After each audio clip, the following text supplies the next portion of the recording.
Assalamualaikum warahmatullahi wabarakatuh. Perkenalkan, nama saya Aditya Syaifuddin dengan NIM 11753100113. Saya adalah mahasiswa Unsus Riau, jurusan Sistem Informasi, Fakultas Sains dan Teknologi. Dalam kesempatan kali ini, saya akan menyelesaikan tugas yaitu dengan mata kuliah Sistem Informasi Intelijen dengan mengangkat kasus yaitu sistem pakar diagnosa pada penyakit demam berdarah menggunakan metode sertensi faktor. Sebelum masuk ke kasusnya yaitu diagnosa pada penyakit demam berdarah, saya akan terlebih dahulu menjelaskan apa itu metode sertensi faktor dan apa-apa saja yang ada di dalamnya, bagaimana cara menggunakan metode sertensi faktor ini.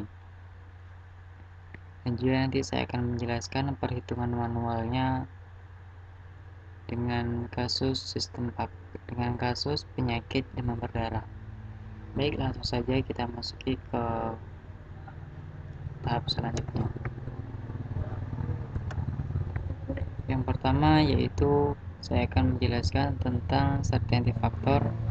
Menurut Om David McAllister, sertensi faktor adalah suatu metode untuk membuktikan apakah suatu fakta itu pasti ataukah tidak pasti, yang berbentuk metrik, yang biasanya digunakan dalam sistem pakar.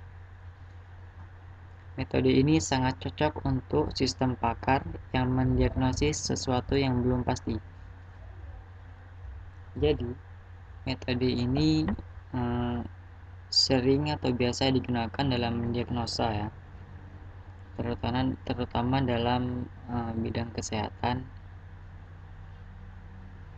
Metode ini digunakan untuk mengetahui atau membuktikan sesuatu itu pasti atau tidak.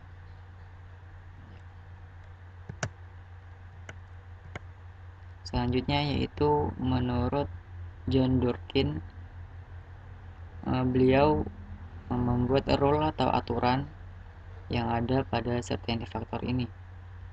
Bisa dilihat itu pada gambar hitam ini. If E1 buka kurung N atau OR tutup kurung E2 buka kurung N atau OR tutup kurung titik EN, then H dalam kurung CF sama dengan CFI. Berikut penjelasannya. Yang pertama itu if E1 ini, if dikatakan itu jika E1 titik dengan EN, maksudnya itu menunjukkan beberapa fakta yang ada. E1 sampai dengan EN itu tidak terhingga. Hanya itu yang terdapat di tengah-tengah dan H, hipotesa atau konklusi yang dihasilkan. CF yaitu tingkat keyakinan yang terjadi pada hipotesa H akibat adanya fakta-fakta. CF itu tingkat keyakinan berdasarkan dari fakta-fakta E1 sampai dengan EN. Baik, langsung saja masuk ke studi kasusnya, yaitu diagnosa pada penyakit DBD menggunakan metode sertensi faktor. Jadi yang pertama yaitu ada tabel gejala dan juga tabel tingkat keyakinan pada penyakit. Sini bisa dilihat itu ada simbol, ada gejala, simbolnya itu sampai G1 sampai G11. Gejalanya yaitu pendarahan, pusing, dan nyeri di belakang mata sampai dengan trombosit menurun. Masuk ke selanjutnya yaitu tabel tingkat keyakinan pada penyakit. Di sini disimbolkan itu simbol K01 K02 dan juga K03, dan keterangan ringan, sedang, dan juga berat. Solusinya yaitu sudah tertera di sini. Tabel tingkat keyakinan pada penyakit ini dibuat oleh pakarnya sendiri ya. Jadi selanjutnya yaitu ada beberapa tabel lagi, itu bobot nilai CF, gejala DBD, tabel aturan rule, dan juga tabel nilai user. Jadi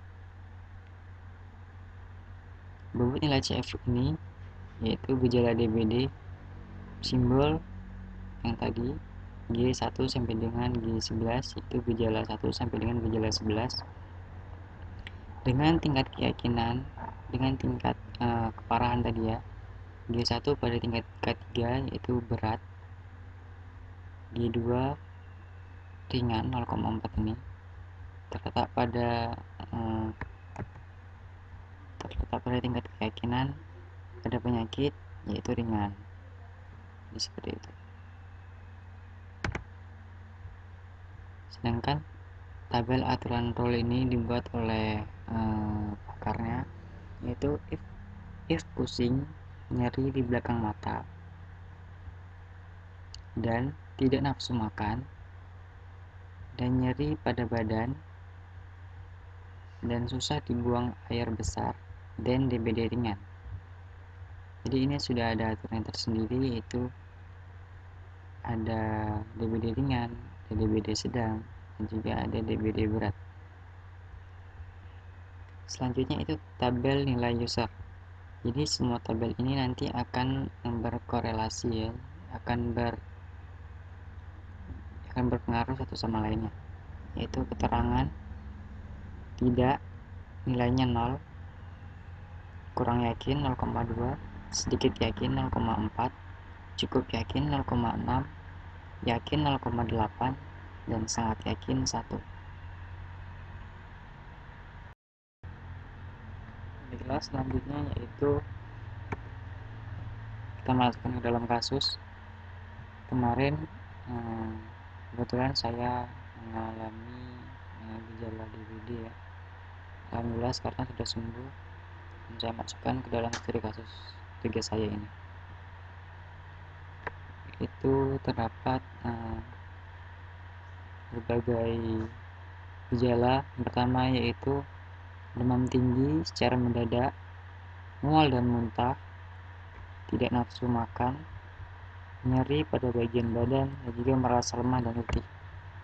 Jadi logikanya atau kaidahnya, jika saya demam tinggi secara mendadak dan mual dan muntah dan tidak nafsu makan dan nyeri pada bagian badan dan merasa lemah dan letih, kemudian mengalami gejala DBD.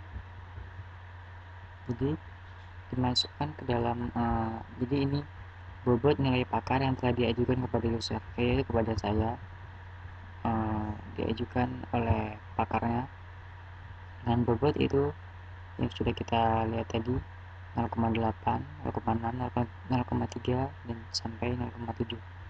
Nilai user 1, itu saya sendiri. Nilai usernya itu seperti ini. Jadi saya menjawab dengan sangat yakin bahwa itu memang saya alami ya. Di samping ini sudah saya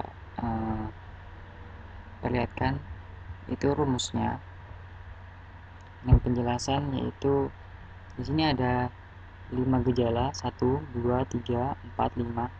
Di sini juga ada gejala 1, 2, 3, 4, dan juga 5.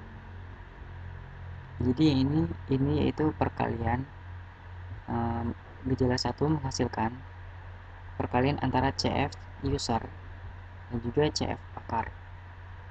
Jadi di sini sudah saya masukkan langsung supaya tidak bolak-balik slide.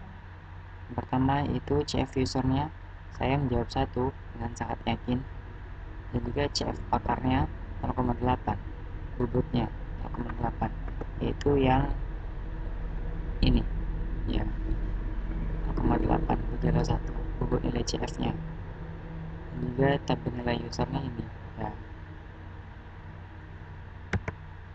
Selanjutnya itu kita kerjakan CF gejala 1 kali 0,8 dengan hasil 0,8 sampai 0,6, 0,3, 0,4, dan juga 0,7. Jadi, dikarenakan gejala ada beberapa, yaitu ada 5, kita akan selesaikan menggunakan CF combine. Ya teman-teman, kita akan menyelesaikan dengan CF combine, yaitu kita padukan semua gejala ini. Berikut penjelasannya. Baik, selanjutnya itu kita kombinasikan seperti yang sudah saya bilang tadi. Kita kombinasikan gejala 1, gejala 2 sampai dengan gejala 5. Sini itu CF combine 1 sampai dengan CF combine 4 bisa dilihat, yaitu dengan rumus CF gejala 1 ditambah dengan CF gejala 2 dikali buka kurung 1 kurang CF gejala 1, yaitu 0,8, sudah ada pada tabel tadi, ditambah 0,6 dikali 1 kurang 0,8 dengan menghasilkan 0,92. Begitu juga seterusnya, yaitu sampai dengan kita menemukan sampai CF combine 4. Itu selanjutnya itu setelah kita mendapatkan semua CF combine ini sampai habis gejalanya, kita masukkan ke dalam rumus, yaitu CF penyakit. Di antara 4 ini kita ambil yang paling tinggi, yaitu 0,98 dikali dengan 100%, menghasilkan 98,8%.